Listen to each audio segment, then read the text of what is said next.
Hey guys, welcome back to the window. I'm joined by my good friend Chandler. Hello, I am good friend Chandler. This is good friend Chandler. Good friend Chandler, how are you doing today? I'm all All right. right. Yeah, Yeah. I'm Yeah. okay. Okay. Um, Chandler, tell them a little bit about you, about what you do, major, all that fun stuff. Yeah, I am 20 years old and I am from 20. Houston. Yes, boom. That's so cool. Um, I am from Houston, Texas. Mm-hmm. And I am an acting major Woo! at UT. Yeah. Yes. Yeah, I would say that I am an actor and director, and then aspiring writer and filmmaker. So we'll see what happens. Yeah. Yes. Yeah, and you are whatever you want to be. Yes. I'm being real with you. Yeah. With Chew. That was interesting. I don't know who Chu is, but I'm glad you're real with them. Thanks. That was good. Way to play off of it, Yes. like to keep going with it. Oh, Anyways, anyways. uh, Yes. Chen, you recently directed a show. I did. This was your first time directing? Yes. Yeah, you want to talk about that a little bit? Yeah. It was really so okay. Well, technically, my first time directing was in high school. That doesn't count. Yeah, it didn't really count Yeah. because it was like a 10-minute little play. Yeah. It was fun. Yeah. So love all those people, but still, this was my first time with a full production, and that was lovely. Mm-hmm. Because I did Eurydice by Sarah Rule, Mhm. and that's one of my favorite plays. So I got to just work with some really awesome people doing that. Like a lot of really fun and talented people on the Yeah. cast and crew, working together with a little bit of money and a lot of hopes and dreams. Yeah. And I'm really proud of what we did. We were able to put It was something good together. incredible. Thank Yeah. you. Yeah. I'm really happy with it. Like Mhm. it's weird to be on the stage Yeah. my whole life, and then like now I'm just sitting and watching it. Yeah. Like that's my contribution. Yeah. So but I'm really glad. I'm happy I did that. Yeah, I'm glad too. You 3 years in the making, right? Yeah, well, since my junior year of high school. Wow. So 4. Yeah. Yes. Wow. That's insane. Yeah, but I Yeah. mean, it really showed like you were holding readings all the time, like trying to Yeah. figure out where you wanted to go with it, and like the work you put in as a director really did show. Yeah, thank Like you. you kind of did your own dramaturgy Yeah. a little bit, which Yeah. for the uninformed, that means like research theater person. Yes. Um, Yeah. yeah, and so they do all the work on like the text and like what it means, and Mhm. like we had a dramaturg on Pillow Man, and a lot of the research was like into the Irish culture, into like why the playwright wrote it, and Yeah. like what like all that stuff. Yeah. That's what a dramaturg does, and you basically did that before any of this happened. Yeah, I a lot. I Yeah. did like a lot of just research, but it also like so much more came from the process, like Yeah. being in the process with my assistant director Sophie. She was wonderful. My assistant director on Pillow Man as well. Yes, that's yeah. Oh my gosh.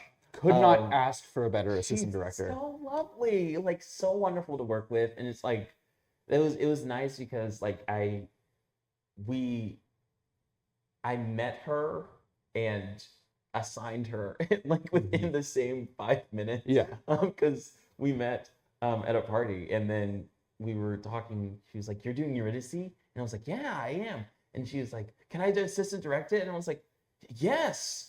And then after the party, she was like, "Hey, now that the party's over, Emma, can I still do that?" And I was like, "Thank you for asking again." Yeah. Yeah. But no, it's been nice. Like everybody on that process just really helped putting that together. But yeah, it was fun. Yeah, my experience with her is like my brain was so scattered, Mhm. even literally at one point when I had a concussion. Oh yeah. And she just kind of organized my brain fluid into a cohesive thought, Yeah. and like just incredible. Mhm. Yeah. Yeah, it's very helpful, especially as somebody who was like, everything all at once. Yeah. yeah. Shotgun spray of Yeah. thoughts. Yeah. Yeah, because it was nice because like even in the moments where like everybody was kind of all over the place, we were all, because she had helped cultivate that culture of like sharing ideas, but like also staying on task. We were able to do that openly without getting too far off track. She's very good at like being about business, but without sounding like rude. Yes. Like she's very matter of fact. Yeah. And a lot of people like take that as rude, but like for her, so good at communicating it. yes. It's like she always makes sure like the actors are good and like checks in with them. Like just I couldn't ask for a better assistant director. Yes. Like very excited for her in her future. Like she's so you teach, right? She's Yeah. she's wonderful She's teacher. She's gonna be so good. Like, oh my gosh. Wherever is lucky to Yeah. have her. Yeah. Like, Oh my god. great. Yeah. Yeah. Because that's part of the reason why I wanted her to be a part of this process with me, was because it's like she has more experience in directing than I do. Yeah. So I was like, I want this to be my project, but I also, it would be nice to have somebody who can like who assist in a way of like, yes, you are on the right track. And that was my biggest piece of advice for you, because I directed my first show, and I was basically voluntold to have an AD. And going into it, I was like, I'm a little scared that this is gonna be like a thing where someone like takes over. I didn't know Sophie, like anything like that. But we got into it, and it was really like, as soon as we established like halfway through the rehearsal process what like my vision was, she was like, why don't we try this? Yeah. What about this? Hey, actors, how are you feeling about what's going on? Something's disconnected. Yeah. Like, just wonderful. Yes. Yeah. Just, it's so nice because it's still like, I just love working with her. Yeah. So yeah. Good. And the show was good, so it worked out. I'm so happy about it. All right, on to our first question of very few. Okay. What's your earliest memory, or one of your earliest that you can think of? Boom. Okay. Yeah, I'm trying to think. I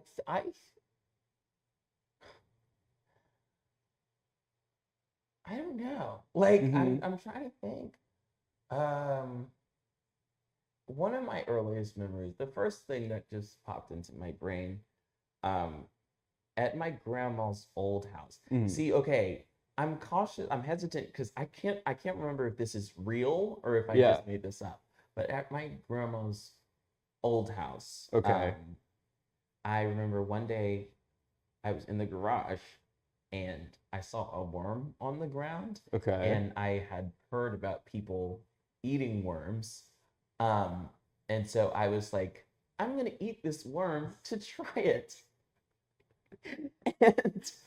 And I never did it again. So I don't remember if it was good or bad tasting, but I don't imagine. I would assume if you never did it again, I would assume it wasn't great. Yeah, I like, ew, that sounds gross. And I'm like, I don't know if I can't remember if that is like a real, because I had a dream about it. Years like this was a couple years ago. I had a dream that I did it again. Yeah. Just more, it turned into more of like a nightmare because I was like, ew, that's gross. Why did I do that? Yeah. So yeah, that's so interesting. Yeah. I like, and I don't remember anything that happened outside of that. Like what the reaction was from my family, but I just remember I ate a worm. Interesting. And I don't know. I'd say maybe I was like 4. I don't know. I have a similar memory of I accidentally bit a roly-poly in half. Like I fell on the ground face first. Oh. And I was like, ugh, that sucks. Awful. And yeah. I was like 6. Yeah. Like something like that. That's crazy. Yeah. That's crazy. The reason I asked this question is because like memory recall is such an interesting thing and like what we do and don't remember. So many things that go into it. And so I think it's really interesting, like what things we hold on to. Yes. Not like big moments, Yeah. like not like, oh, this was my birthday, Yeah. but like the random memories that we just hold on to for some reason. Yeah. Like that's so interesting that Yes. that's the memory that popped into your head. Yeah, I can't like.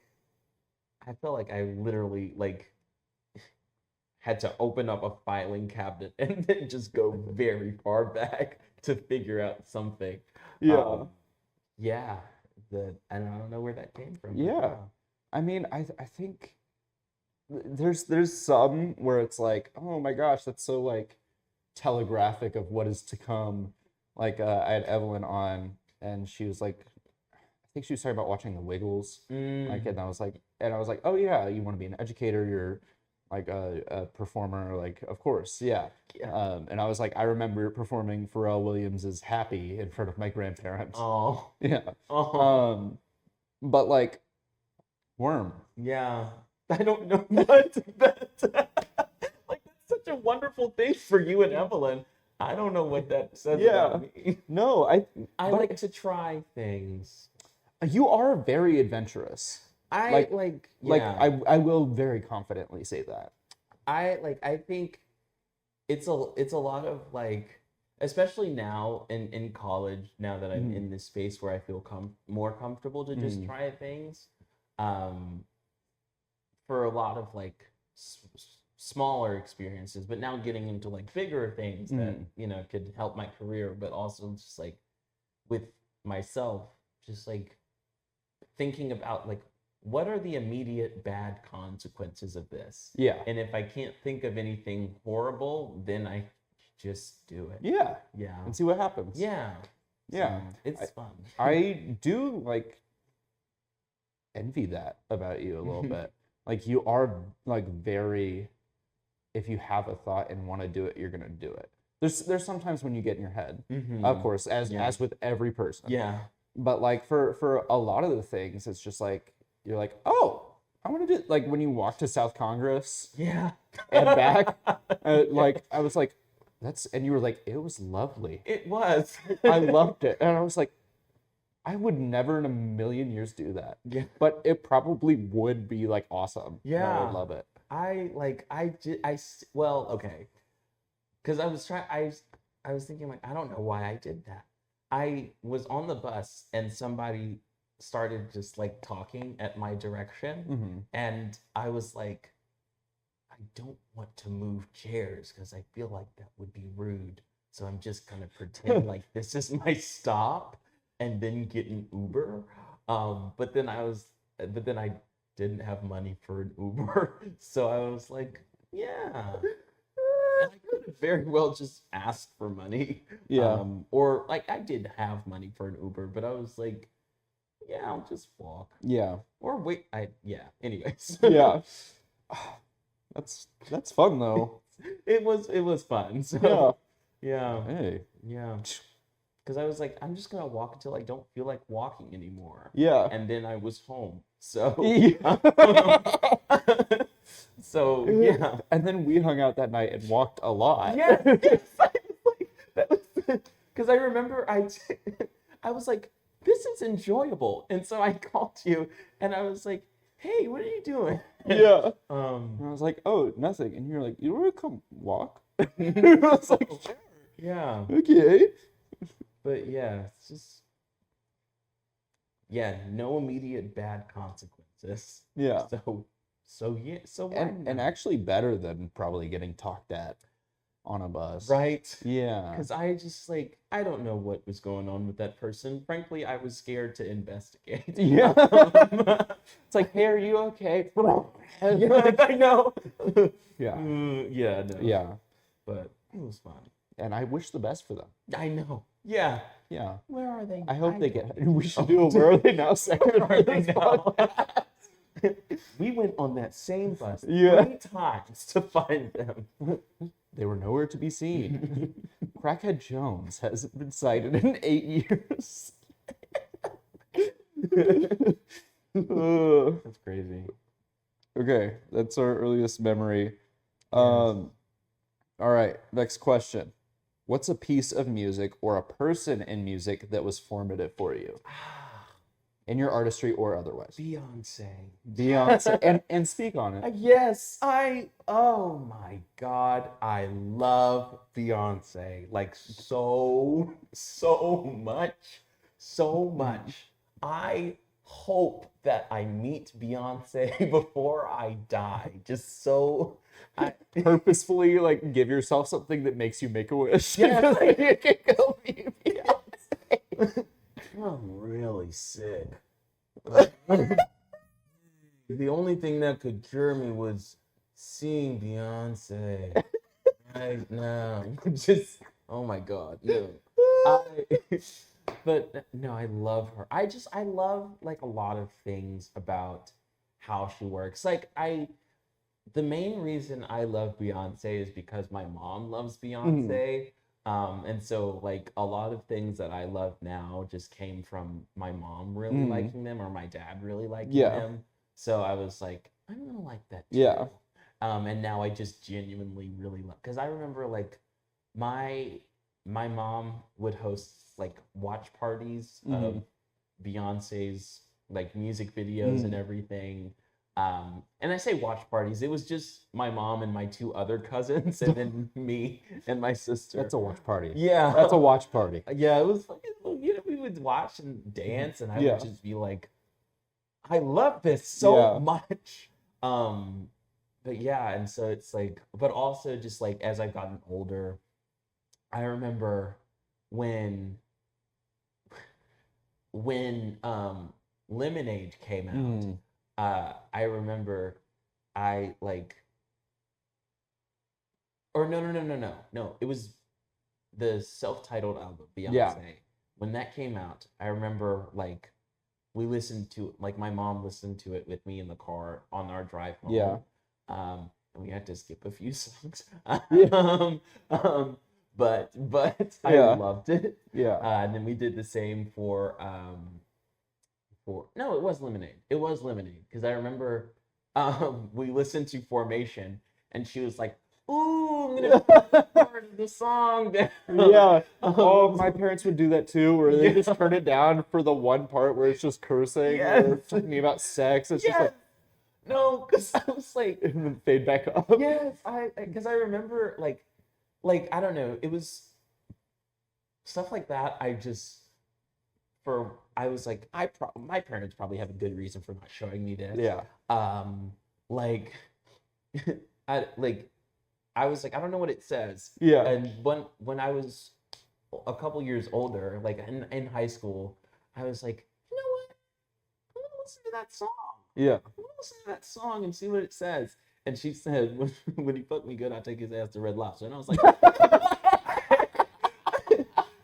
I get it. Yeah. I understand. What a revolution. Yeah. Yeah. But like, I like all of the things that go into the art that she makes. Yeah. And the way that she has genuinely revolutionized like music and just like Black artistry around that. And she continues to still do that. I just like, I really admire her and the dedication and work and like love that she pours into everything. And I also love that she like just masterfully is not problematic. Yes. Yeah. Like a lot of the stuff that will come up for her, to my knowledge, like I do not have the attention span to keep up that like much the with lore. pop Yeah. culture.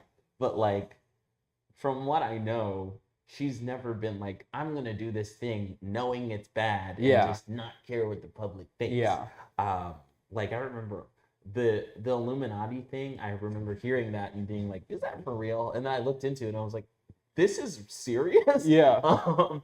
But like she doesn't really like give attention to that stuff. Yeah. So it's like, I mean, even with the Taylor Swift thing, and she like went and showed up for her premiere to like show that like, oh, we're good. Yeah, I love that. Yeah. Like it's so I just love and she's gorgeous. Of course. She's gorgeous. Yeah. And she's been gorgeous forever, period. It's just like, oh my gosh. I love that she's like, I don't know, she's acted, and no, that's it. Yeah. Like, I just love that she tried it. Yeah. Was it great? I liked it. Of course. Yeah. It doesn't mean it was great, but Yeah. I liked it. Yeah. There's some bias. Yeah. Just a little bit. Like, but the Epic movie, everybody talked. I don't know if you remember the Epic movie where everybody shrinks and then they turn into like, there's this little like flower kingdom. Anyways, she played the queen because yes. And I loved her in that movie. I remember watching it in the theater and being like, Beyonce. Yeah. Wow. Yeah. There's it takes a very specific type of like musical artist to switch to act, like ASAP Rocky. Yes. Just was in that Spike Lee movie, and Tyler the Creator is in that Safdie brother movie. I and I need to watch both of those. I still haven't watched those yet. The Safdie movie with Tyler hasn't come out yet. Okay. But the ASAP movie has been out. Yeah. The thing is, I want to go watch it, but it's like a rendition of an old movie, and I want to watch that first. Right. But it's like the same story arc, but completely different. Yes. Yeah. Like it was like a noble samurai versus like and his son gets kidnapped for ransom. But in this one, it's like he's a rapper. Oh, I see. Like it's very different. I like need to watch more Spike Lee stuff. Yes. Yeah. Like I kind of want to just do like, that's what I've been really trying to do recently, is just get more into movies and like the media that I want to be a part of. I want to consume more of. Yeah. Because I already watch a lot of cartoons. So like it's like I just started watching The Marvelous Mrs. Maisel. Yeah. And I love that so far. I've only seen one episode, but I love it. I need to watch it for Andrew Scott. Yeah. I need to watch, like, I think that's Fleabag. I also need to watch that. Yes, my bad. No, I got the two confused too, because I looked up Fleabag and I was like, this is not. But no. Anyways, love that. But yeah, it's just like more the popular stuff. I've never seen Breaking Bad. I need to watch that. Oh, it's great. Yeah, like I just very recently, like maybe a month ago, started watching Pulp Fiction. Yeah. And for the first time. I remember that. Yeah. And that was really good. Yeah. But I only saw like the first 10, maybe 20 minutes of it. Yeah. So I need to finish that. But yeah. So anyway, but yes, Beyonce. It always goes back to her. Yeah. Yeah, I don't know. I just like, I would say Childish Gambino, like Donald Glover. Oh my gosh. Sure. I'd say like if there is an artist that I aspire to be like most realistically, it would be Donald Glover, just because he literally has tried everything and has succeeded at everything. At everything. That's what I'm like. Yeah. Everything that I've been like, oh, that could be fun and interesting. He's done, and he's done it well. Like stand-up comedy, he's done. Voice acting, he's done. Direction, writing, music, in every way, production, vocal, like literally everything that you could do, he has done and done it well. It's insane. It's insane. Like, there's this funny quote from him. I think this is him. Oh, this is gonna be so irritating if this is wrong. But I think he was at the BET Awards, and he said, it's random but funny, and he said, I have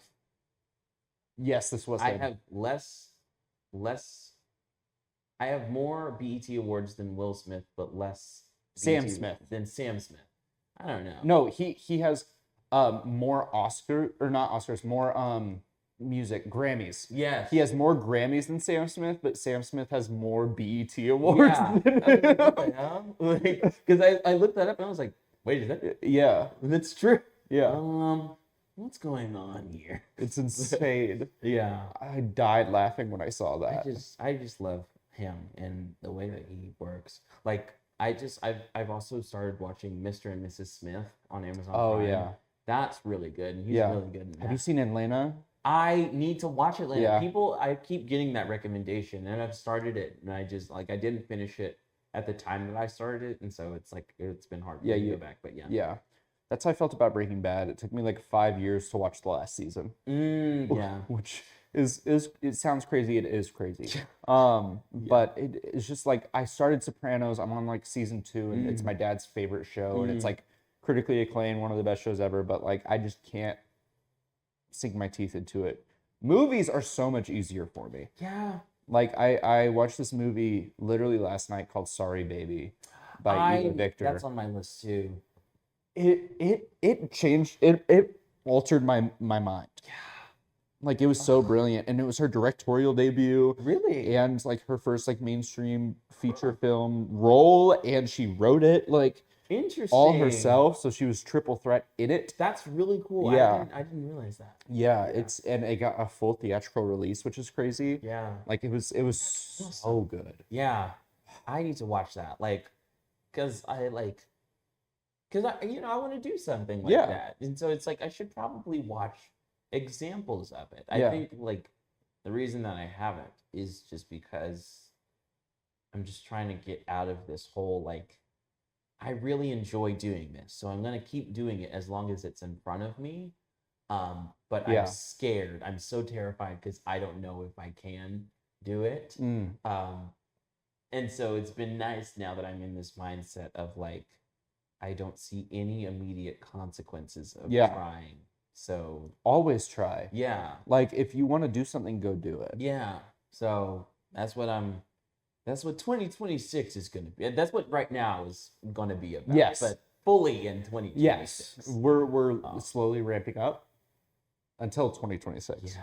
And then 2026 hits and it's like, rah, you know? It's raw. Time continues to move. Just Jesus Christ. Like the 1,000-yard stare. I was like, it's November 7th. My sister's birthday is tomorrow. 6th. It's the 6th, but my sister's birthday Which that is dating tomorrow, this. This is gonna come out next Friday. It's an undisclosed time. On an undisclosed day. Yeah. In November. Yeah. Probably. Yeah. But yeah. It's just like we're coming to the end. It's just interesting. But yeah. Excited for the future. Yeah. For me, music, I always have to like choose a different one because I'm the host, so I'm recording this over and over again. But Kendrick Lamar is like my default answer. Yeah. Like just his artistry and his commitment to that art and like how much work he puts into it. Like I mean, Damn is a double entendre album.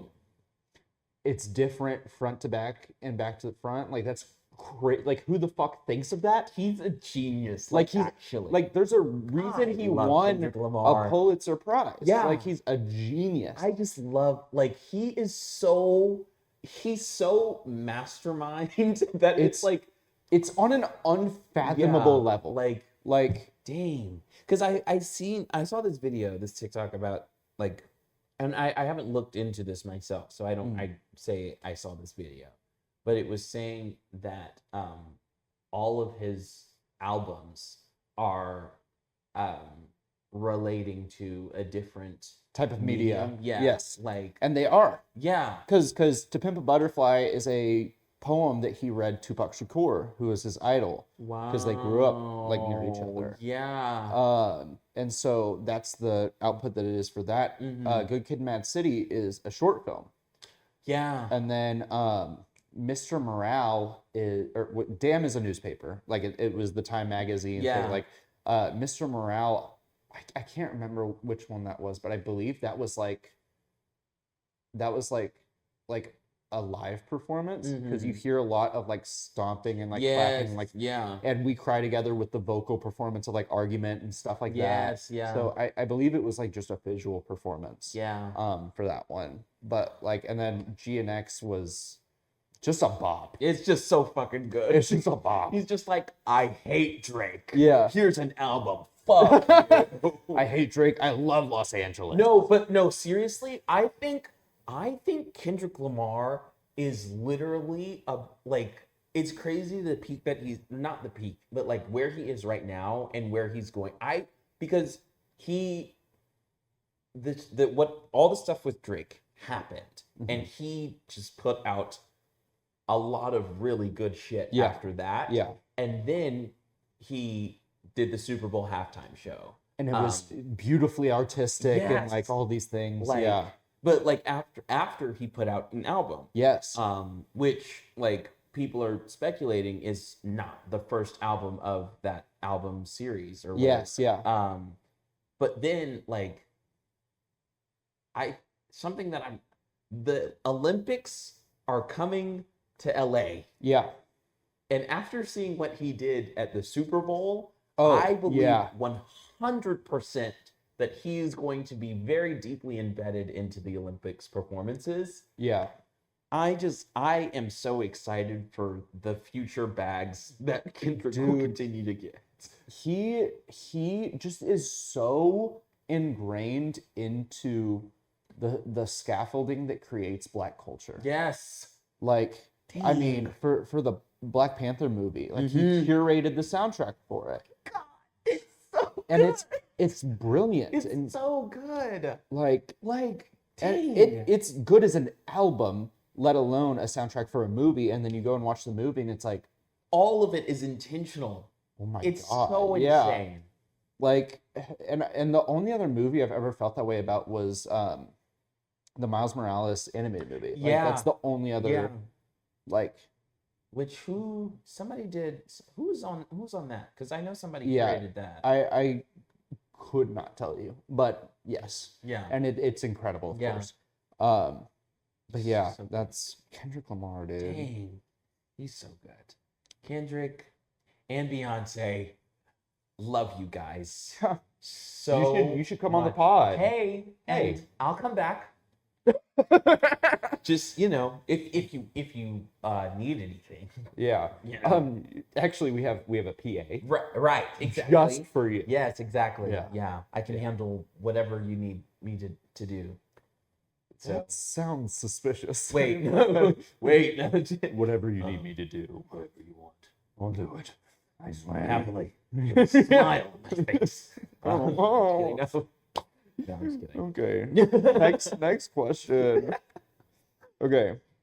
What's a piece of TV or film, or a person in TV and film that was formative for you? Again, artistry or person, either way. Yeah. Trying not to say Smiling Friends. To say Smiling Friends. That's just, it's my current fixation. Yeah. Right? So I love Smiling Friends. Yeah. I love stories that are random. Yeah. But on purpose. Yeah.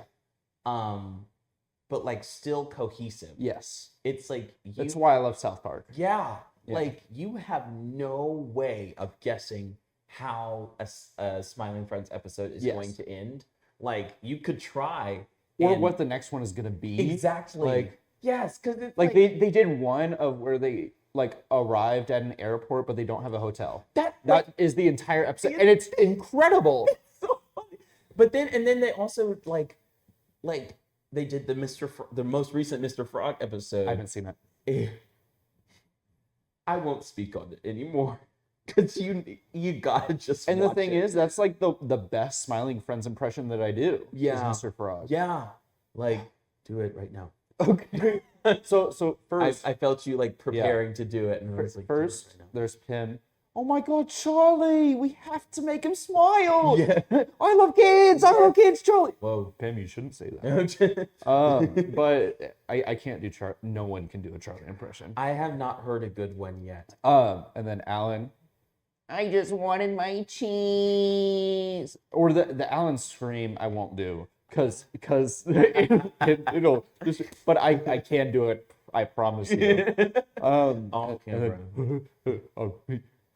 Hello. That is really whoa. Hello. I'm Mr. Frog. Hello. Yeah, That was so. yes. Thanks. Yes, Yeah, very good. and the children cheered. Yes, yeah. But like and then just randomly showing up, oh hello, with a hammer. No, it's like that is kind of where I want to go right now with the art that I'm making. Like just with this this class that I'm taking called Intro to Creating New Media that I've been talking about. It's like we've been working on just making our own stuff. Yeah. Which I love. Like it's been really exciting. Yeah.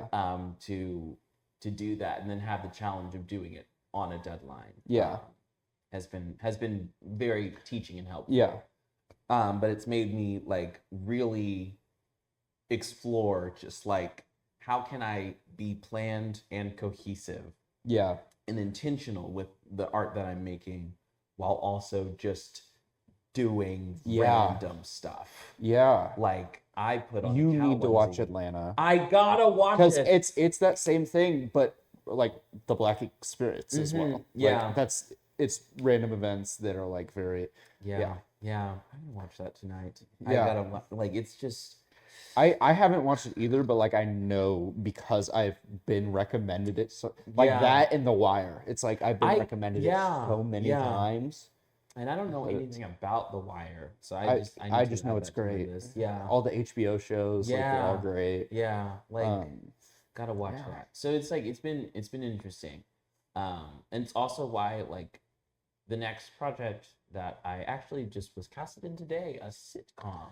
Really? Yeah, so I'm really excited for that. Like it's a class project for a couple of filmmakers at UT.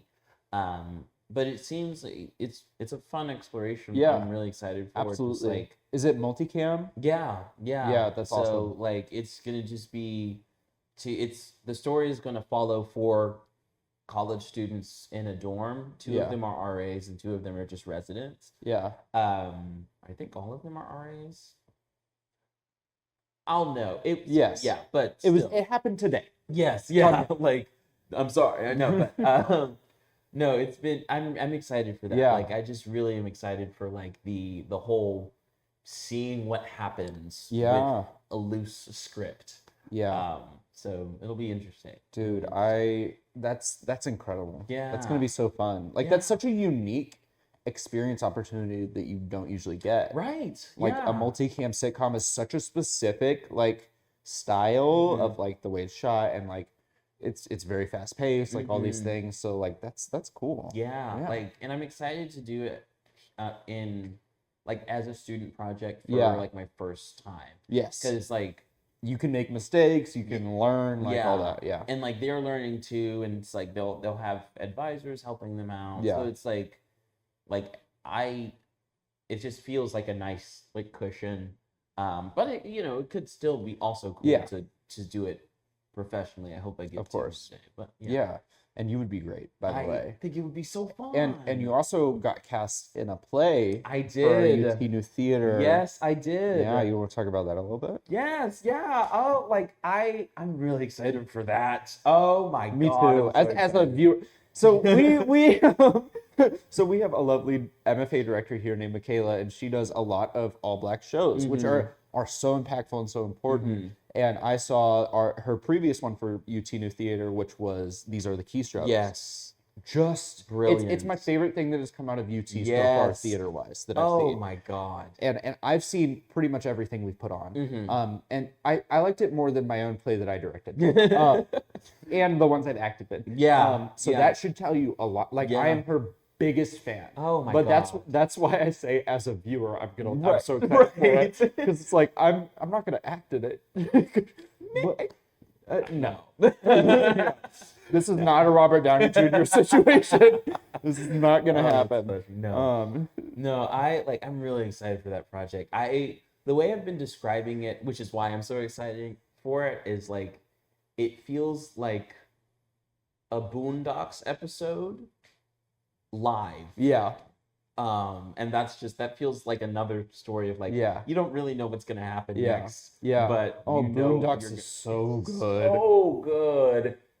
That show, okay, that is another like very formative show for like how my brain works and like the humor that I really like. Of course, yeah. Because it was my first time seeing that kind of like silliness centered around Black people. And it's one of the few times that it gets to happen in such a mainstream way. Yes, like Regina King, man. Dude. Man. I want to work with her one day so bad. Just like as an actress, have you seen Watchmen? No, that's HBO also show? on my list. You would, especially because you love like superheroes. Oh, so much. It's so good. I can't believe it didn't get picked up for another season. Yeah, like oh my god, I need to watch. I'm like, make a list. Yeah, like make an actual list. Oh, I have one, like a full and then make it your screensaver. Mm-hmm. I gotta that's my goal for the rest of 2025 is just to consume. Yeah, this is our project 2025. Yeah. The good one. Yes, the good one. The much better. The one not harming people. Yes. Yes. And if you want to hear more about my political thoughts, go watch Haddon's Happen. That's like the whole thing. Oh, jeez. Yeah. But no, yeah. So Ain't No Mo actually I think is going up at a very interesting time, I think. Yeah. Like, because the character that I'm playing is named Peaches, and Peaches is a drag queen. And I think that show is just very, like, I'm so excited to do it because I've talked to Michaela so much about the show, and we've analyzed it together. And we've been able to like dissect it a little bit and just talk about like my role in that show. And this is like months before we even start the rehearsal process, which is another reason why I'm so excited. Dude, like, her brain.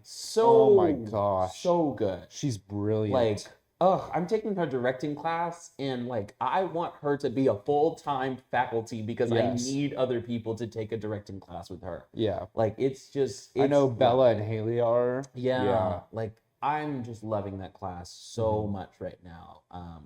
But yeah, like in that class, we've been able to take a closer look at that show, and just talking about like, and this is going to be a much larger conversation that I'm excited for. It's just like, what does it look like to do drag right now? Period. Yes. But also to do drag within the Black community. Yeah.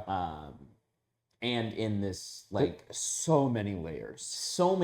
Yeah. And it's like, there's just so many things to touch on that's just a small piece of such a large, in-your-face, funny, and incredible show. Yeah. Like, and I heard, knock on wood, that Jordan E. Cooper, who is also another, like, artist that I'm following recently. Jordan E. Cooper is potentially going to come see it. And what has he done? He's the writer of Ain't No Mo. Oh, so that's awesome. Not only did he write it, but he originated the Peaches role. So wow. Yikes! But you're gonna kill that. Like the second I heard like what Peaches was about, I was like, oh, Chan. I couldn't have thought of anyone in our building that would be better for it than you. I appreciate that, because that's been like my mindset of just like, I know I can do something with this. Yes. Yeah. And I know that I can do something with it, but it's also going to challenge me. Yes. So much in so many exciting ways. Yeah. So I'm like really, really excited for that project. Oh, so excited. It's gonna be so cool. Yes. Yeah. Go see it in April. Go see it April 2026. That's crazy to say. But yeah. Dang. Yeah, and then go see Diet of Worms February 2026. Wow. That's insane. Like, Yeah, dang. But I it might think be they March. do- I think it's February. I think it's late February. or yeah, late early. Yeah, anyways. But I'm excited because I think that like the season that we've crafted this year is just really intentional Yes. and good. Starting off Yeah. like so just right off the bat with Cabaret. Yeah, which And it's sold out, so you can't see it, and this Right. is going up after it's closed. Yeah. But like so good. so incredible. And I've seen it Incredible. 12 times I've because I'm never working on it. Oh, yeah. Yeah. Okay. Yeah. But I've never. This is my first production I've seen. Yeah, I've never seen like I wasn't familiar with the story. Like I heard a couple of the songs, but of course, if you just listen to the songs, you are not going to Yeah. even understand half of that full story. Yeah. And so like it's just I mean, you won't understand Sally Bowles at all. no, Like, yeah. not in the slightest. And that's something that I talked to Julia. They really wanted to press into Mhm. with Cabaret. Yeah. Was Sally Bowles as an independent woman. Yeah. Because she's trying, like, people are trying to control her Mhm. in every way. Even Cliff, who's like trying to do it for like her good or whatever, is Right. still controlling Yeah. her. Yeah. And in that moment of fear for her, she goes back to the person who was controlling her before. Exactly. And it's just a circle of manipulation, and they really wanted to show like her womanhood Mhm. in it, because a lot of times they overly saturate the like sexual nature of it, Yes. which it's written that way intentionally. Mhm. But at the same time, they humanized her in this production in such a real way that I love. Yeah, and Ella She's Evanston so good. is the shit. Yeah. That girl is so good. I saw her in Once in 100 Years. She was Yes. incredible. Yeah, like And then this, like so Shia so Harris, good. She was in 3 Exorcisms. or that one. Yeah. Sorry. No, yeah. Wrong name. So But- Shia also Shia Harris, in- Roman Losa, like just and then everyone David in that Gornima, cast like is just so everyone in the hot cast and is good. incredible. Like I mean, Dang. hell, we got backup dancers and backup singers, Yes. like Brant, who's Yes. just mind-bogglingly talented. Penny Wu, Yes. Natalie Tran, like Like all these people, everyone in that Kevin, cast. like Oh my god. like everyone is so unbelievably talented and plays such a specific role in such a real way. Mhm. I mean, Connor Burke, of course, is Cliff, and It's so lovely. it's just so lovely good to watch. Yeah, Like Ethan Seabury. Oh, I hate that motherfucker. Oh Yeah, my that god. the it's so- character. the character. I love Ethan. Yes, and but like he plays it so well. yes. Like which is oh my awful. gosh. Right. No, but I literally came up to him after the show and I was like, Ethan, I love you. You are insane and incredibly talented. And I hate you and I want you to go to hell. That's also did what you such a said to good- me after Pillow Man. I did say that to you. Yeah. Yeah. Yeah, I did. I You have a lot of wow. hate in your heart, huh? For the art. For the art, the story of it. Yeah. Yeah. Just because it's like, that's, But that means yeah. you're doing your job. Yes, of course, that's so- what you're supposed to feel. Yeah. Yeah. So I just wanted to I want to highlight that you are doing your job very, very well. Yeah. But yeah, like Oh. I just love. We're having such an intentional season, Mhm. and I think there was a lot of worry, especially when Cabaret was announced and 12th Night, like Mhm. of just so many different things. And Mhm. then when the UT&T shows were announced, it was like, okay, this is like a continuing storyline that's just keep growing and growing and developing and developing. Yeah. Starting with Cabaret and 12th Night, which addresses like gender norms and like Yes. all these things. Like Yeah. yes, it's a comedy, but it also addresses like taking the stigma away from sex and Yes. like how like alcohol plays with certain things, how Puritans are treated, like all these different things. And then Cabaret, which is Yes. obviously about Nazis. Yes. And And then This Girl Laughs, This Girl Cries, This Girl Does Nothing. Yes. I also think was a great show just to kind wonderful of like, choice. and so well performed. Yes. Oh my god, that show was so good. Yeah, such deep subject matter. And Evelyn was talking about this because, of course, she's a UTeach major. She's like, TYA shows have such a stigma around them. 'Cause it's like, oh, it's a kid's show. Yeah. But here's the thing. Yes, it's a show written technically for young audiences, but at the same time, like, this is a story about three sisters, Yes, triplets, yes. who their mom dies. Yeah. Then their dad starts dating this woman who hates them and manipulates them. And then eventually she kicks them out of the house. Yeah. And their father takes them to the woods and abandons them in the Yes. winter. Yeah. That's what the show's about. It's insane. And this is for little children. No. Yeah. It's yeah. such a good choice too, especially like right now. Yes. Like with abandonment Exactly. through like ICE detention and Yeah. like the kidnapping of all these people. Like we're seeing so many kids have their family taken away from them. So this is such a real thing, and I'm so glad it got to be shown. I just love that it also just kind of tackles like, how do you react? In Yeah. that? Like, how can you still just so passionately help others? Yeah. In so many, like all three of the sisters just go in their own way about helping the world around them. And then also like needing to take care of themselves in that. So it's just like, I think it's a really great, it's a very important lesson for students to learn. I'm very glad that we're doing that for them. Like, just great season. Yes. Really good oh my season. gosh. And then, Mo, like you said, so Diet of Worms is a show about a bunch of senators meeting, and they're owned by the Hobby Lobby Corporation.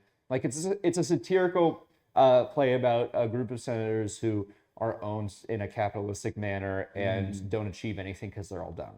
Like that's pretty much the synopsis of the play, the very like standard dumbed down version. Yeah. It's an incredibly intelligent and well thought out play. Yeah. Like I'm so happy to be a part of it. And then we have Vulturine, which is so interesting. It's about sky burials, which is about it was, I believe in India, that it was a ritual where they would bring their dead out to like a field and vultures would come and like eat them, and it was a sky burial. Yeah. But vultures are technically like extinct because when we started using probiotics and stuff and feeding our cows and all these things, when vultures would go and eat them, their kidney would immediately fail. So 90% of the population of vultures got wiped out in like a couple years. That's crazy. And I was asking like the playwright Matt about all this like during callbacks. And he was like, so in this play, these are the only two vultures left alive, and this grandpa's like the only one who wants to do it. It's so interesting. Insane. It's such a niche like cultural thing, and I'm so glad that we get to see it and perform it. It's gonna be so cool. That's okay. That's cool because I didn't know what it was about. I had no idea. But that like. Yeah, that's cool. And that's then really cool. Ordinary Time, which is literally just about Catholic monks going about their day. And there's one who is a pedophile, and how that like inconveniences them and the different reactions within the culture, just like that like monkhood. Yeah, like how monks tackle everyday like highs and lows. Just it's so and then I'm trying to think. I don't know what A Tale for Home is about. I'm not sure what that is. Me neither. Oh, but I do remember there's like Mandarin in it. I believe it does have a lot to do with Chinese culture, if I'm remembering correctly. I believe so. I think a Taiwanese culture. I'm not sure, but yeah. And then there's another show. Is there?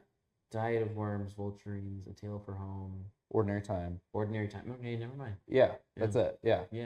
Oh, the horribly agonizing 3-day death of Father James. Yes. Written by Jaden West. I love Jaden. Oh, I love so we did the reading for it. It was so good, and I talked to him today. He said so much has changed. Like, oh, that's awesome. And I told him like all I want from it, like my biggest critique is I just want so much more. Yeah. And he was like, with the short turnaround, we can't do like a bunch because I mean they have 2 rehearsal weeks and then they go into tech. What? Yeah. Because Connor Burke is in it. Yeah. And they're in cabaret right now. That's so true. Yeah. Dang. Yeah. So they're gonna. That's so true. Wow, that's interesting. Okay, cool. But I was talking to him and I was like, this needs to be 3 acts. Like there's so much depth that I can tell you have for the characters that you're not able to give us right now.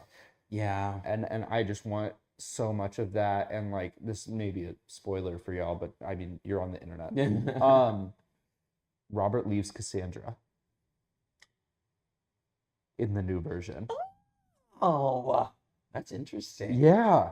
That's so interesting. Because a lot of the feedback he was getting was like, Robert seems to just be immediately accepting, and it's a very progressive viewpoint that they have, like a very modern viewpoint. Yeah.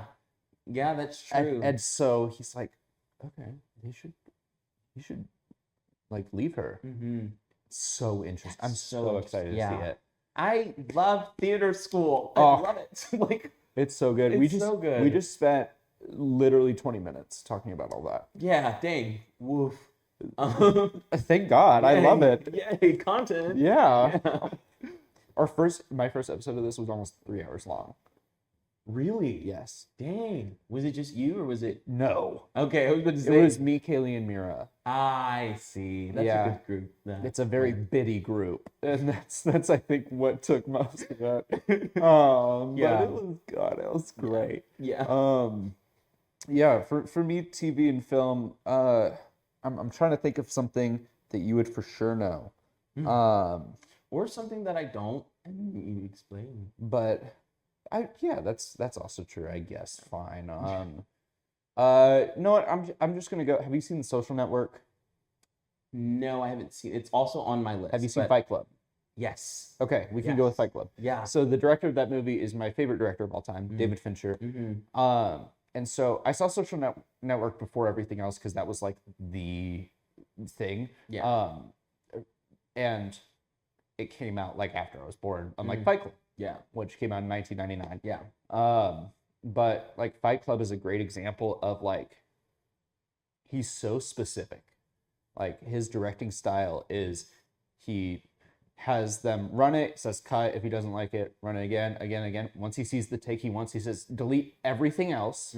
Keep that one take. That's the one I want. Dang. Like he just knows. That's crazy. I know. Like as someone who's trying to be a director, I'm like, I couldn't imagine not having multiple takes. Like that's like some shots it's like it's simple enough to where it's like, oh, that's a one take, that's great. Yeah. But like for him to be like, go, they do it 30 times and the 30th one he's like, that's perfect.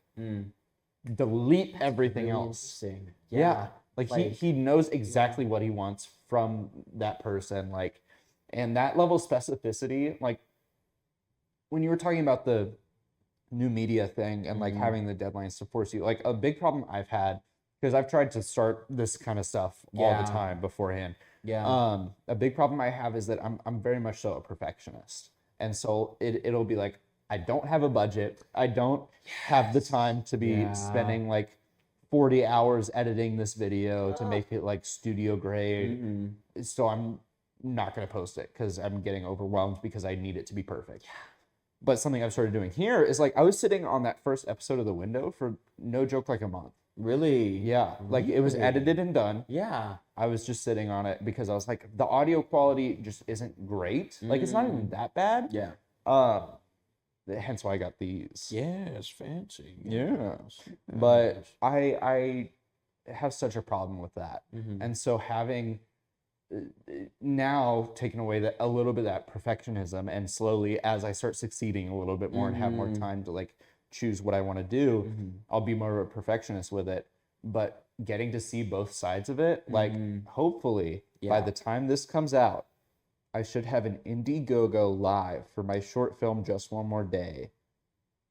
Go check out that link in the description below. Go check out that link on my Instagram, anywhere else. That's so cool and exciting. Oh, yes, do it. Do it. In fact, let's insert an ad right here. Thank you, Past Haddon. What if I told you you could help fund a small college kid filmmaker's first short film? And it's really cool. It's really important. That's right. My name is Haddon Britt, and I am starting an Indiegogo campaign for my first short film, Just One More Day. Just One More Day is a short film about this guy. He's addicted to a bunch of different substances. He's very lonely, and he tries to kind of reset his life by starting a vlog. And he's going to go 30 days straight of recording and upswinging his life, but little does he know he's actually going to be capturing the last moments of it. Now, I know this sounds bleak, but it's a very important story that's very close to my heart and that I feel like needs to be told.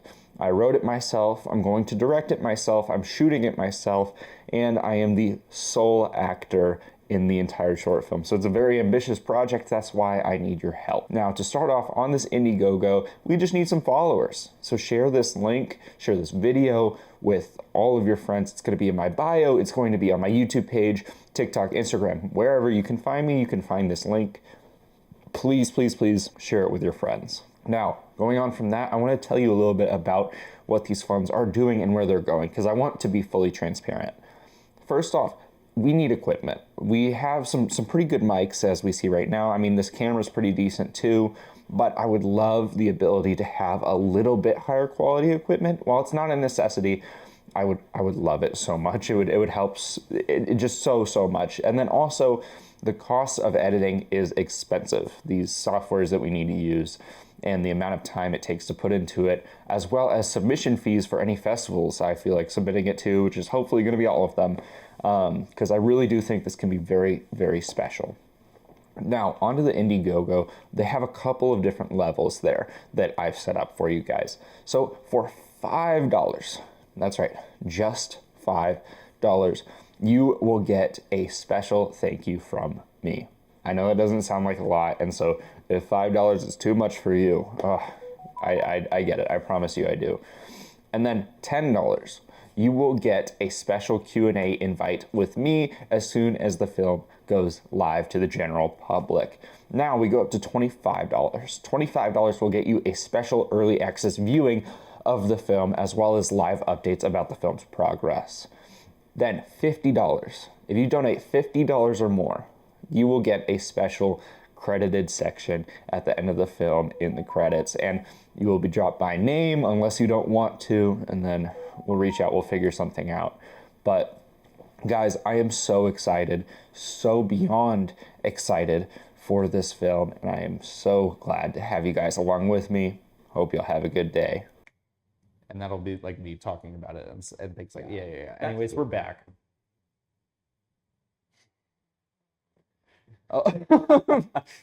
But yeah, David Fincher, like I'm so excited to be making a film by myself. Like of course you're thinking to yourself, that's insane. Why would you do that? Entirely by yourself. Entirely by yourself. Yeah. Filming it, editing it, acting in it. I wrote it entirely by myself. Like all of that. Oh wow. Okay. Yeah. And that's why I need your money.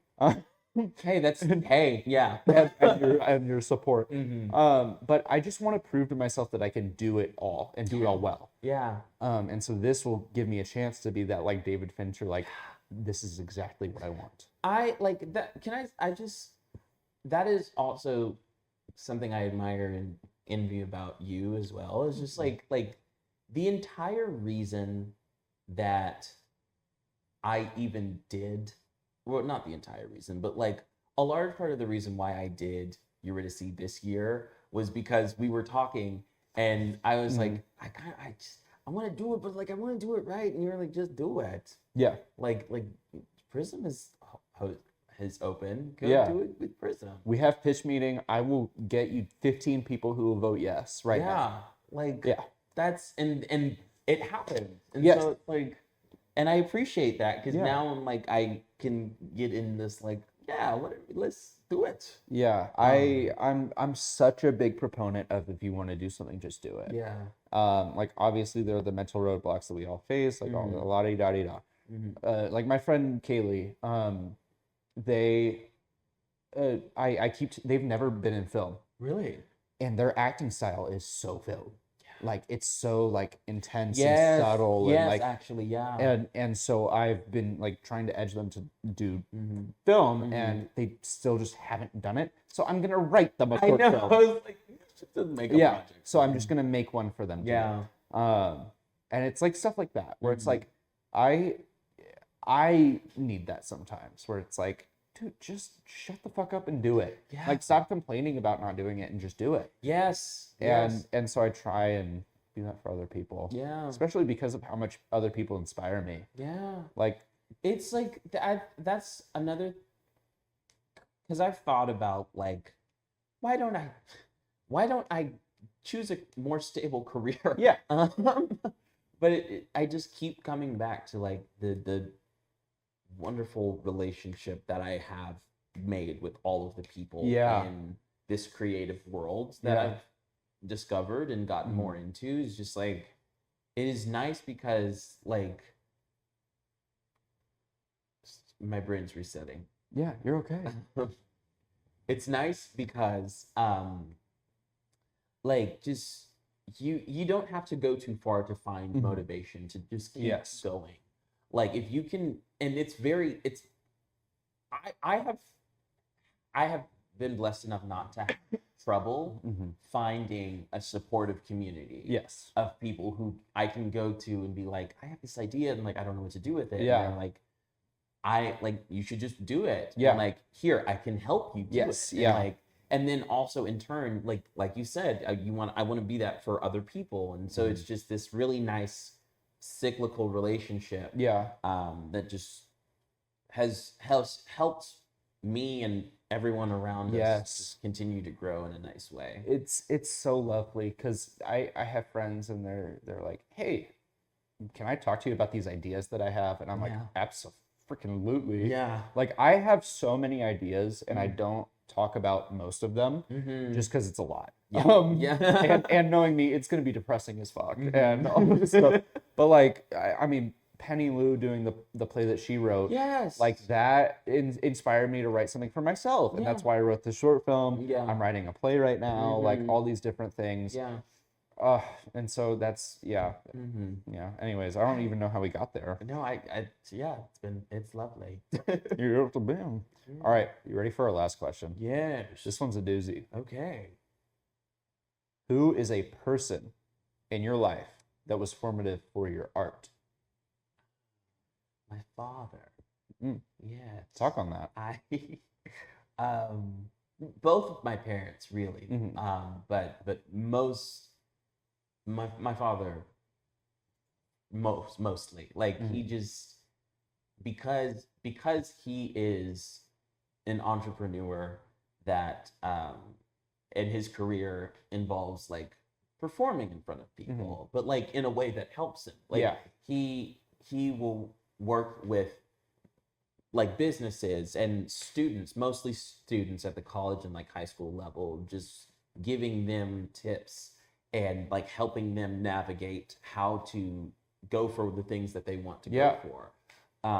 And so like just being around him while he's cultivating and giving those messages to people has been just so incredibly helpful for just being and staying like dedicated to the things that I want to do. And also just dedicating myself more to the things that I want to do. Because there have been a lot of moments where he's like, okay, I love that you want to do this and I will support you 1000%. However, there is a lot of life stuff that you cannot ignore, that you just need to deal with.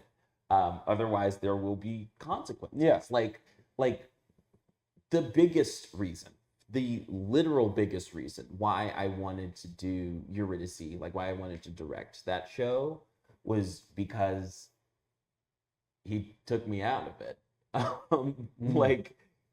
Like in junior year, he took me out of it. Not really. Like in my junior year of high school, I had developed this really negative habit of like giving all of my focus to whatever project I'm working on. And it's still something that I'm trying to get over. But it was very heavy in my junior year.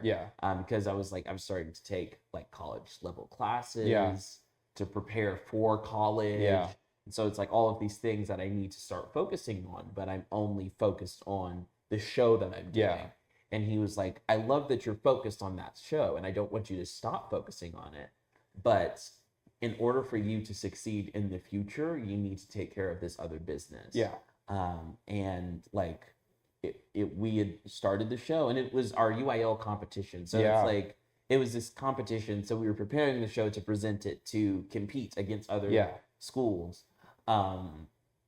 And we were a couple weeks into the process, and I had been casted in the show as the father, and I was so excited, and I like really started working hard on that show, so hard that I had neglected a lot of work Yeah. in my other classes. And he was like, "Hey, I'm just gonna give you this goal and tell you that if you cannot get your grades up to this level by this period, I can't remember what the dates Yeah. were, but like if you can't get your shit together, you are going to leave the show. Yeah. Just so that you can focus on school, because Yeah. that is going to continue when the show is over." Yeah. And if you are trying to go to college, that won't be a possibility if you Yeah. don't lock in right now. And I was like, no, but the show, like I got Yeah. it. Yeah. And I did not get it. Yeah. So like I was so angry. Yeah. I was so irritated and so like, I was so mad. But like after some time, and like more so even now, it's Yeah. just like that was definitely the best decision. Like that for- was needed. yeah, like I needed to take care of the rest of my life. Yeah. Like not just school, but like my health, my mental health, my physical health, like all of these other things that were prevalent in my life that I was neglecting so that I could work on the show. So just like I really thank him for building those habits, kind of forcing those habits Yeah. sometimes. Yeah. But even still, just always being a cheerleader. Yeah. Like I just like, and it's so funny too, because I just like I get a lot of my personality from my parents. I think everybody does. Yeah. But like I just think it's funny. Like my dad loves to talk to people. Or at least he makes it seem like Yeah. he loves Yeah. Like he's very great. He's a great conversationalist.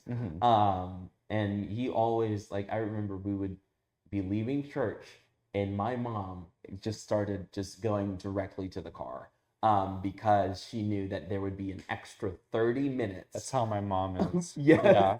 Like of just my dad talking to everyone. Yeah. And like I have adopted that Yeah. of just like wanting to talk to everyone. I was the opposite. When my dad went to the car, I would bug my mom. I'd be like, "Can we please leave? Yeah. Please. Yeah. You're holding me hostage." Yeah. Like it's so funny to think like how much that has built who I am Yeah. now. But I'm grateful for it because Yeah. now I like have the urge and desire and the confidence to go and talk to really cool people. Yes. Like at all levels. Yeah. That's just been really wonderful for me. And even ever still, he's been my number one cheerleader, and I just love that so much. That's awesome. So he's definitely that guy. Also a large cultivator of my music taste. Yeah. Like all of my rap knowledge and like love comes directly from him. Yeah. So because I had this reoccurring dream for a while, that my dad was Jay-Z and my mom was Beyonce. But like they were still my parents. Yeah. Like the parents that I have literally. Yeah. But it's like in that reality, they were Jay-Z and Beyonce. Because they both love Jay-Z Yeah. and Beyonce. And I was just like, yeah, I'm winning at life right now. Yeah. Yeah. But yeah, so it's just a lot of my artistry comes from him, Yeah. directly and indirectly. So yeah. That's lovely. Yeah. Yeah. Your turn. Yeah. In the first episode, I talked about a lot of different people, including my father.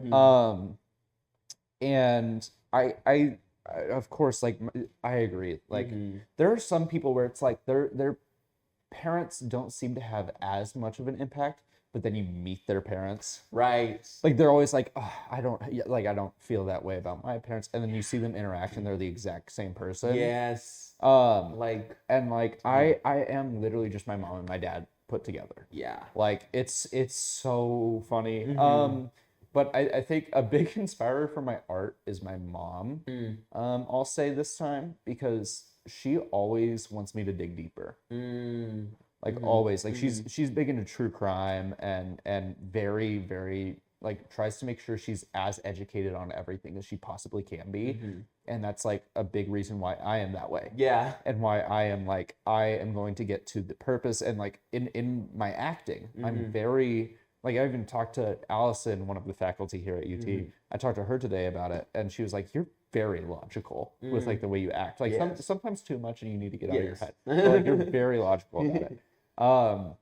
And it's because I'm looking for the like spark that causes everything else, and like how the chain reaction works, and like I'm breaking it down basically to like a formula kind of. And that is all my mom. And also loving sad shit. Yeah. All of my mom. Dude, she'll be talking about something, and or we'll be talking about, it can be literally anything. It can be like I had a good day at school today. And she just somehow makes it like, starts talking about the saddest thing in the world. Like just randomly. And I just go, womp womp. and she laughs because she's like, I did it again. Yeah. And I'm like, you did. Yeah. And that's like everything that I write. Yeah. There's like at least a 50% of it is womp womp. So like, I mean, Just One More Day is about an addict who dies. Like, oh yeah. So like that's gonna be my debut short film. Yeah. That's exciting. Yeah, but so my mom, I mean, I love her so much. We do this thing whenever I am like back home, where randomly just one day I'd be like in the kitchen and she would be too, and we'd start talking, and then like multiple hours go by where we're talking like in the kitchen. So much so that for, I think it was like Mother's Day, I made her a shirt that said like kitchen talks.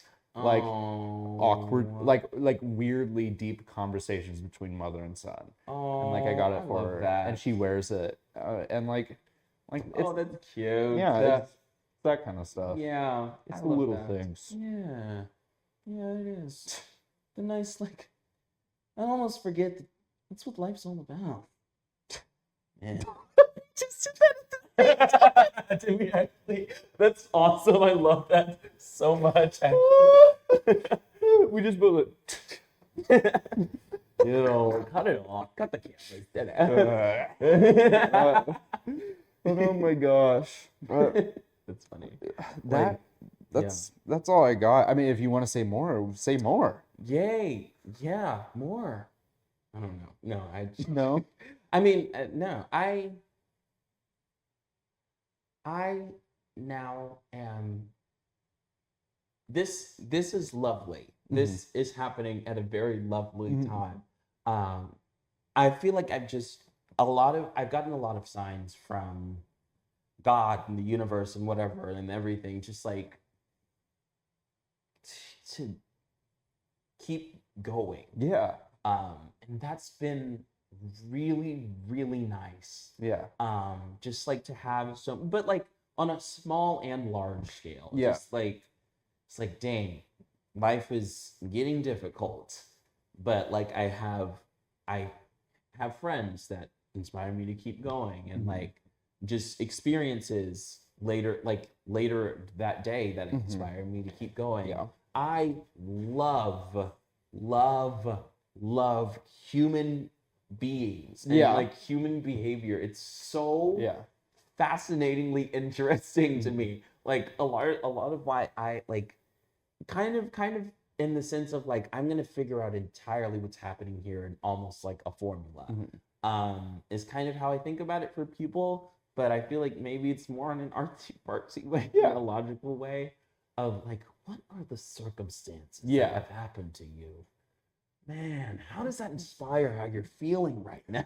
But I feel like I strongly believe everything happens for a reason. Right, yeah. And so I think like you were having a lot of difficulty because you were really worried about getting this role in Ain't No Mo, and you were really struggling with like Eurydice, like you said, losing all your focus into Eurydice Yeah. and all these things, and then you get the role, Mm-hmm.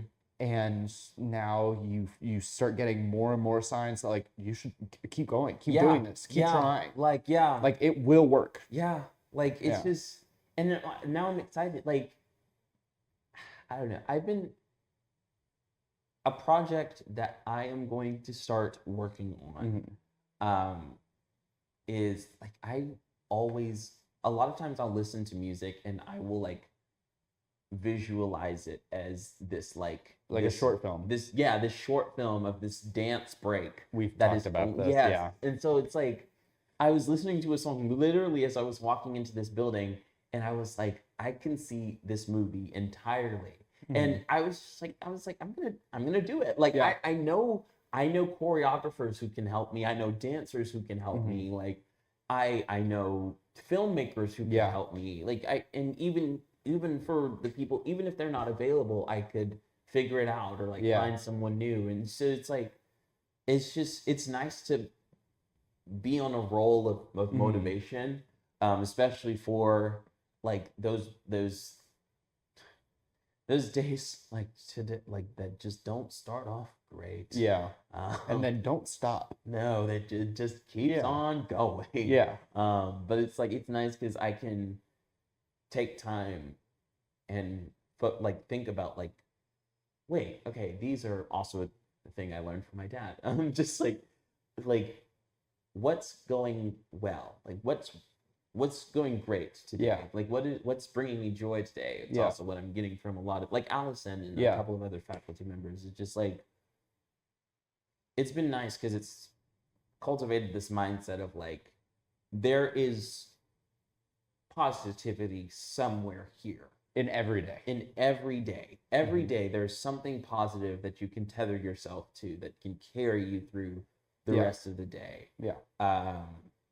Like, and sometimes that tether has got to be strong. Yeah.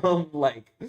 it's because the shit of the day is just so heavy. Like, not, and I think that's just like a general thing. Like, for so many people in such worse circumstances and living situations, all over the world, like, just, I don't, and this obviously this comes from a place of privilege, because I'm not going through those things, but it's like having that tether of like, okay, everything is shit, but that was nice. Yes. Yeah. Because I feel like for me at least, I've been able to be like, okay, well, that was nice too. And Yeah. like I'll keep going throughout the day. That was nice too. And so it's like it keeps this chain until I get to Yeah. bed and I'm like, okay, I can do tomorrow. Yeah. Like I can figure it out. It'll be okay. Yeah. But yeah, that being said, I really am excited now. Like, I don't know how I'm gonna do it, but I'm gonna. You will. I will. You I will. because why not? Yeah. Like literally, I have at this point basically a year and a half left in Yeah. college. And I have 2.5. That is when Allison Vasquez Mhm. one of the first days I've ever had her class. I think if not the first day. Something that I periodically will remind myself is that like she'll have everybody in the class line up, and I don't know if she's done this with your class but like she'll have everybody in the class line up, and she'll like I can't remember entirely how this went. But like, and she's like, everybody put one finger up or something. this, I may be butchering Yeah, this. it's I'll say okay. if this is wrong, I'm sorry. But like, Yeah. basically, she goes down the line and she gets like there were 18 people in my class when we were doing this, and she got like maybe 2 or 3 people down the line before she was like, this is the amount of time that you are going to spend. Wait, no. She got like 4 people down the line.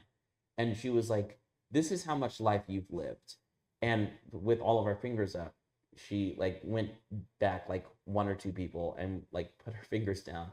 Or like 4 fingers. And she put like a couple of our fingers down and was like, this is how much time your college experience is actually going to be. All of that random explanation to say, I have to remember that this is literally the beginning of my life. This is a stepping stone. Yes, like I have goals and aspirations, and I'm making plans for what the future is going to be. And I'm not going to stop doing that because that's just what you need to do in order to continue living. But I also, like, in making those plans, who knows what's going to happen. That I like, it's crazy to make it was crazy for me to make a plan not knowing what the next step would look like. Or like entirely like how the plan would flow out, or like knowing that the plan would change a lot, probably seconds after I finalize whatever plan that is. And so it's like coming to peace with that is nice.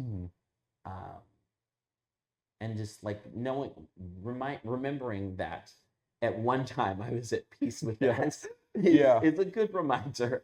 I don't know. So it's just to the future arts. To the future arts. It's exciting. Like, dang, it's crazy. I know. Ugh. I also really like examining how people change. That's what I'm really excited Oh, it's for. crazy. Like I mean, even since I got here, like looking at myself in the mirror and being like how much I've changed, like it's crazy. Insane. Yeah. Oh my gosh.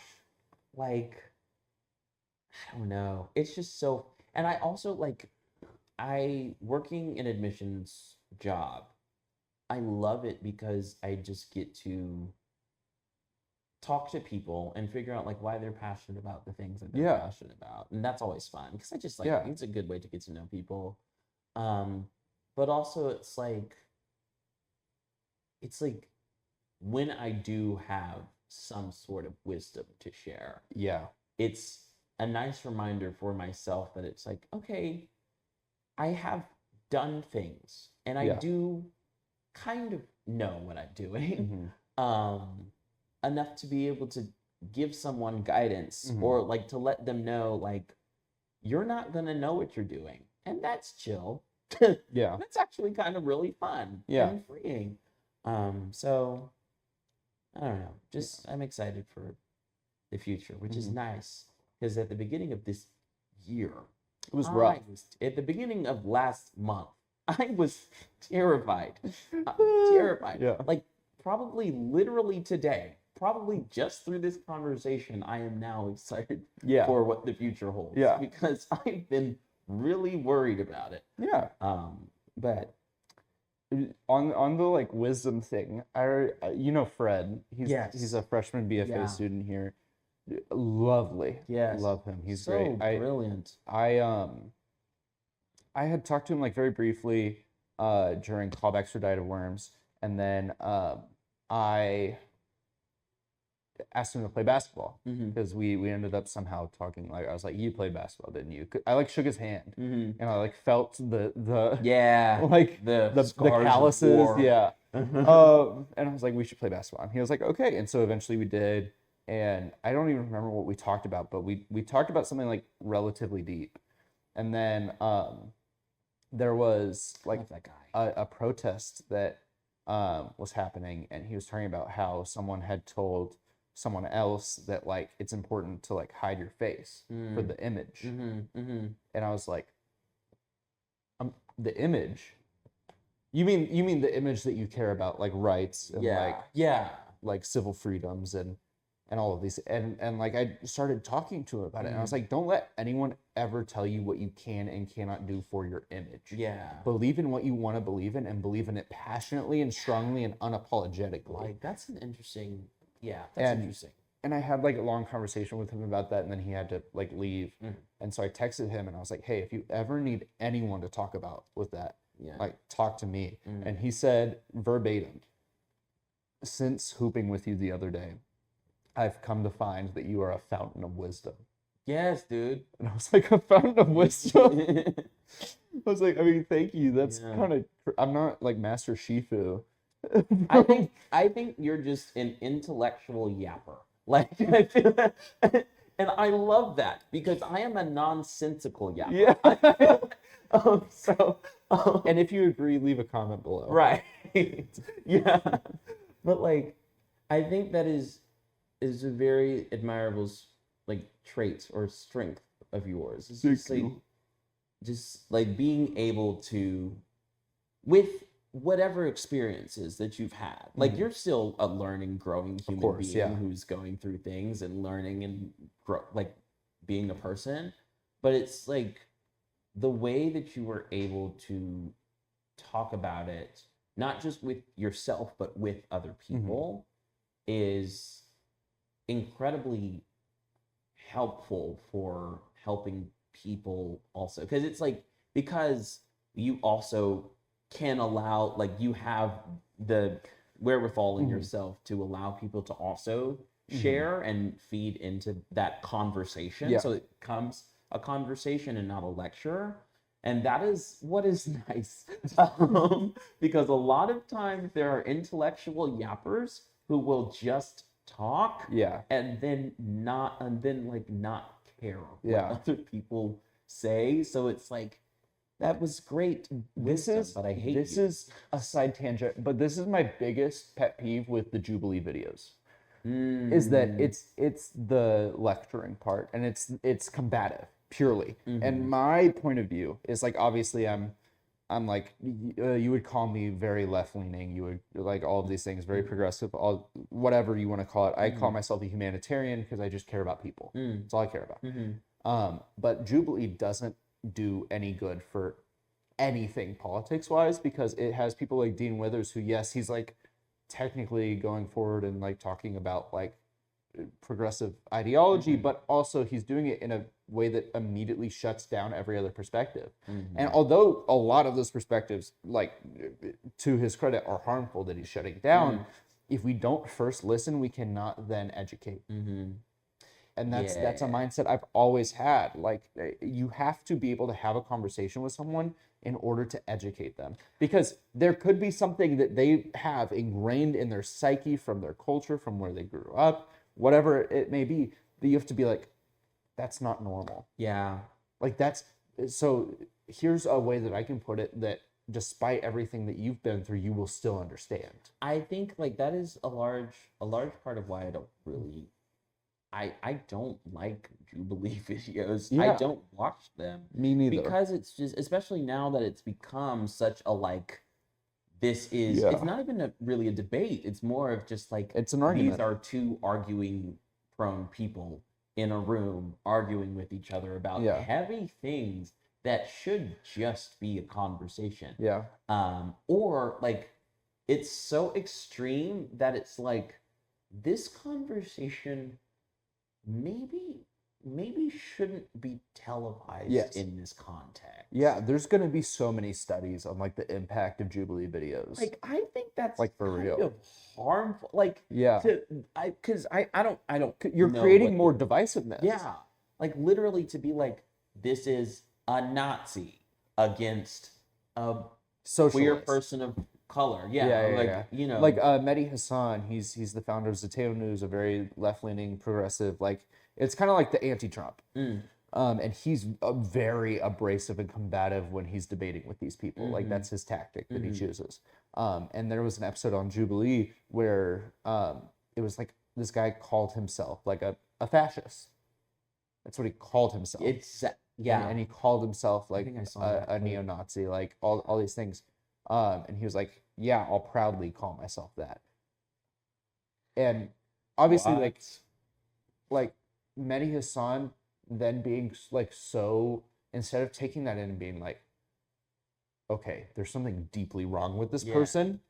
Let's now try and work out why that is, so we can then go and help them and people like them. No, it's okay. Well, you suck, and now we all know how much you suck.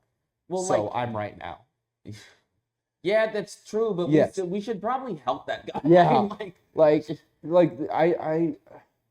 some people are stubborn and beyond saving by choice, not by circumstance, by choice. But those who are stuck by circumstance can be helped in every situation. It just takes the right person with the right amount of empathy, and I try so hard to be that person. Like, I grew up starting out in a very conservative environment that then grew to be liberal. And so I have a lot of perspective on a lot of different things that a lot of other people don't. And I think that's part of the reason why I come into these with empathy. Like, I had a conversation with someone, she was like, sometimes hate is needed to bring down this hate. And I was like, I see your point, but for me, it's always going to be kindness overcomes hate in every situation.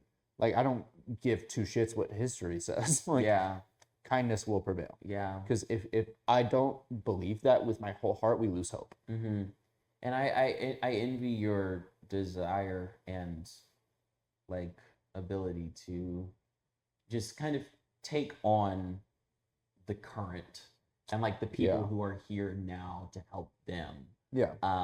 Because honestly, that is something that scares me. Because I like am just now starting to realize the importance of being informed on the happenings of the world and like knowing what is going on and the injustices going on against other people and why that's bad and all. Like, I always knew that was important. But I was like, oh, that makes like that really bums me out. So I'm not gonna focus on it. But it's like I can't avoid it. But I think for me, like I am big on education.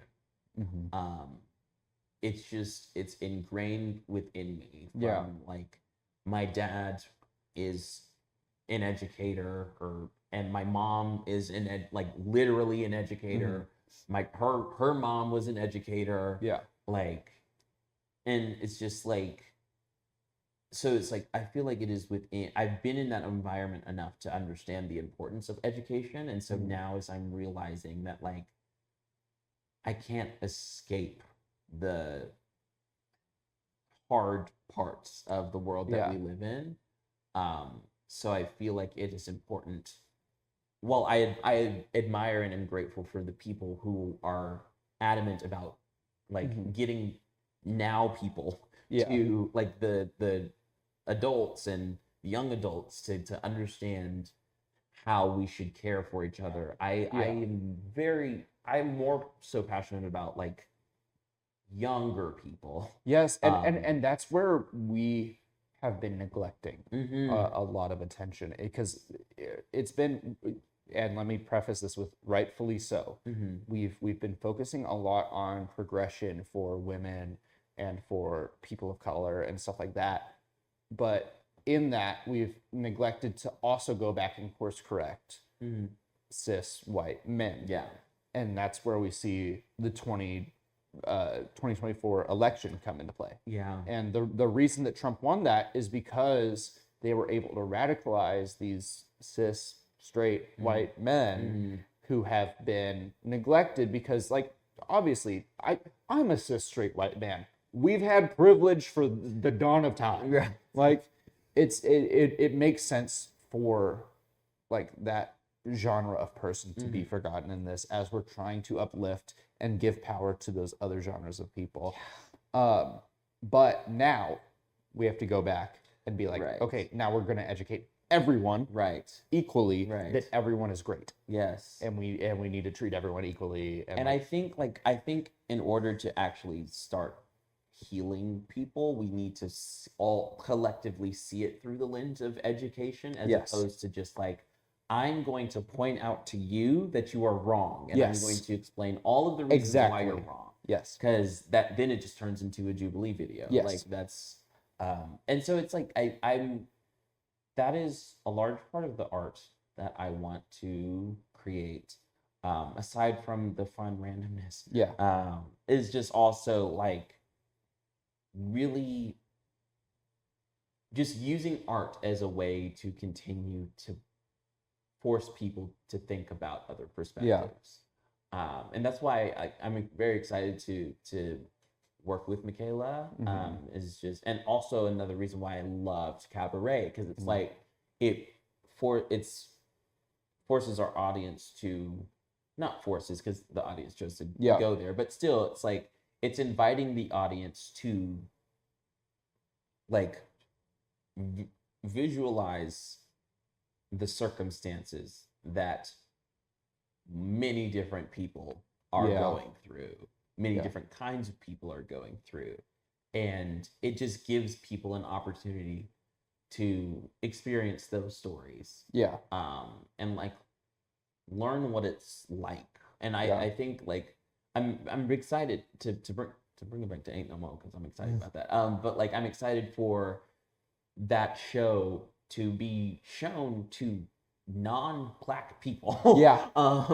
Just because like I feel like it just really non-Black people and Black people, just everybody, because it can just show you like this is how those other people that you have maybe conscious or non-conscious biases for or against. Like this is a very distorted view, but like a view of like, I won't say distorted, but like it's a look into their life. And what they're going through and the way that they're thinking. It's a theatrical view on these people. Like, and I think, oh my God, I'm so excited to play Peaches, because not only will it like on a broad scale just kind of examine how like the contributions of queer people to the world around us, and like the good and bad that we face because of it, but also more directly within the Black community.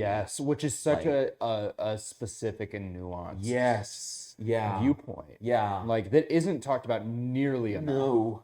Like this film Moonlight. Like that is one of the few pieces of media that I've seen like very, very well depict like the struggles of it. And I've done a lot of my own research into it, because I do feel like as a person who is in a place of privilege, it is my responsibility to then educate myself on said privilege and on how I can then give voices back to people who aren't so blessed with that. And I like reading as many papers as I can on like queerness in the Black diaspora and how they're intertwined and different things. Like it's such an important story to tell, so I'm so glad that you get to tell it. Oh my God, I'm so excited. Like literally I'm excited because it was a big worry for me, like my aunt, my family seeing that, because like I don't hide my sexuality like directly, but it's like my queerness has never been a topic of conversation. It's just been like if you get the girls who get it, and the girls who don't. And like just like I'm excited for this role to challenge me to be open about that with myself, with my family, with the world. The world isn't anyone who sees this show. It's gonna start so many conversations. Like, and I am still terrified of those conversations. But it's due time to have them. So I'm excited for that. Yay the future. Yay the future. So the way we end every video is we pose for our thumbnail by laying back here, and we do a little heart. Oh, that's so cute. And then we wave bye. Bye, guys. Thanks for watching. Oh, that's so cute.